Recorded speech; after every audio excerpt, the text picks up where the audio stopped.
Please give all your love for the wonderful talents of Mr. Steve Hughes!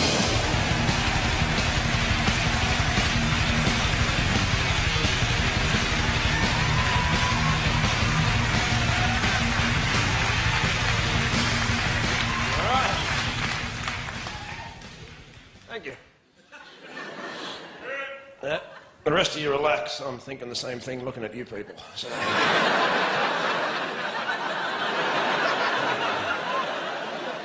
You freaks. And don't worry, there's no need to buy a big issue off me. So, which, by the way, I hope you're decent enough people to do buy the big issue, at least, you know, give some money to homeless people. I hope you're not those people that go, no, no, I only give my money to registered charities. That way, I know where my money's going. No, you don't. You're not morally superior, you're just gullible and conformist. I know exactly where my money's going, to this bloke with 3 socks and no shoes.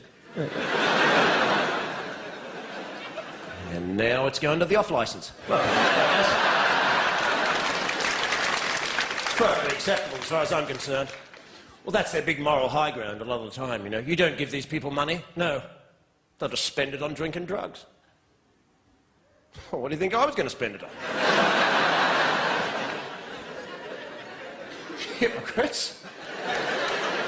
What kind of weird world do we live in where they go, don't associate with people less fortunate than yourself who have to live in the street, who have no money, don't help them out by having a conversation or giving them a few coins. Don't do that. Why don't you just send the money to us and we'll make sure they get it.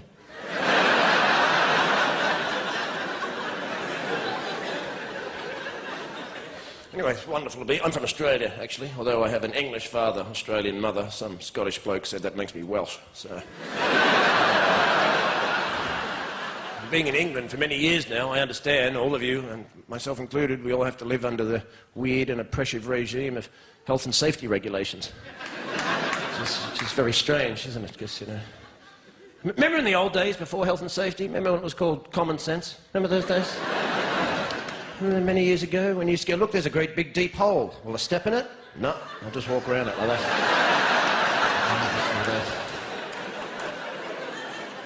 Well, how'd you manage to learn to do that? Well, my parents taught me not to be a moron. And I just kind of carried it on from there. See, the Dutch, they'll treat you like an adult. You're in Amsterdam, you're in a city. They sell pot, they sell mushrooms, there's trams, there's buses, there's cabs, there's push bikes with women, with kids strapped to the front of them. There's a road next to a canal. Is there a fence? No. No fence. England, there'd be a big sign, big fence. Don't go in the water. Don't all fall in the water and drown. Don't go in. Amsterdam, is your bike wet? Yeah. Well, you're on the wrong bit, mate. So...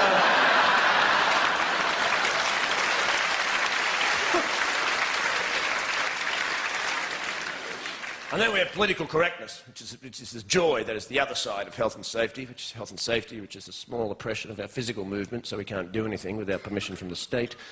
And political correctness is the oppression of our intellectual movement, so no one says anything anymore in case somebody else gets offended. What happens if you say that and someone gets offended? Well, they can be offended. What's wrong with being offended? When did sticks and stones may break my bones stop being relevant?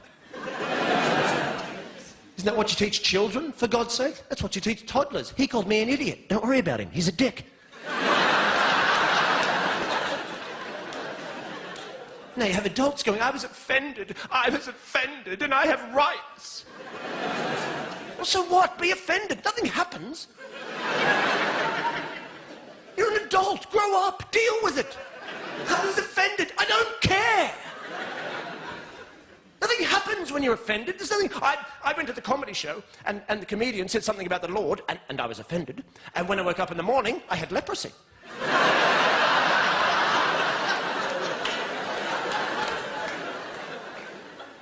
Nothing happens.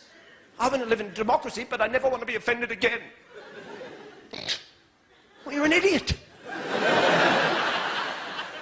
How do you make a law about offending people? How do you make it an offence to offend people? Being offended is subjective. It has everything to do with you as an individual, or a collective, or a group, or a society, or a community, your moral conditioning, your religious beliefs. What offends me may not offend you, and you want to make laws about this? I'm offended when I see boy bands, for God's sake.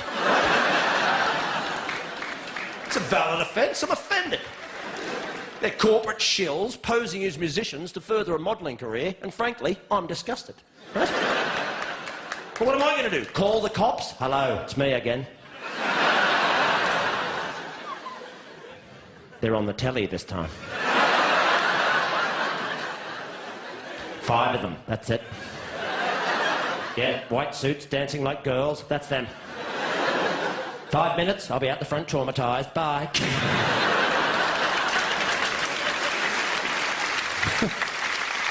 And now we can't smoke anywhere either. No smoking. No. For our health. No, it's not. It's for control. No smoking. Can we still buy cigarettes? Of course. Where can we smoke them? Nowhere. You can smoke them in the woods under a blanket with a torch. Unless it's raining, then health and safety regulations do stipulate that. To think it's about health, it's not. It's about control. And there's an easy way to understand this, because the Irish were the first to stop smoking in pubs. Now, who saw that coming? Not the Irish. I'd love to have been there the day they told them. What? It's us. We're first. Come on, no. In pubs. But we live in pubs. I tried to give them up. I tried to give up cigarettes. I bought a book on addiction. It said apparently in this book, if you're addicted to something, when you give it up, you replace it with something else. Like a hobby. Huh? So I did a pottery course. Huh? Yeah, first day, everyone made ashtrays. Huh?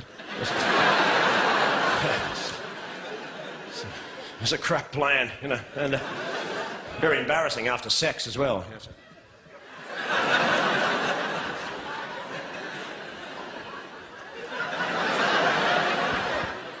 You were great, baby. Yeah, I've made you a pot. Thank you very much. Have a brilliant night. Hope you enjoy yourself.